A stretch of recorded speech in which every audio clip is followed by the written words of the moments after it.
Hello everyone, this is a robot which acts just like a seismograph. It creates patterns that resemble the pattern on an actual seismograph.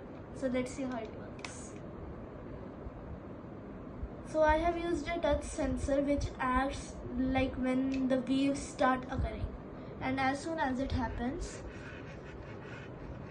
as you can see, it has creating some designs of the waves.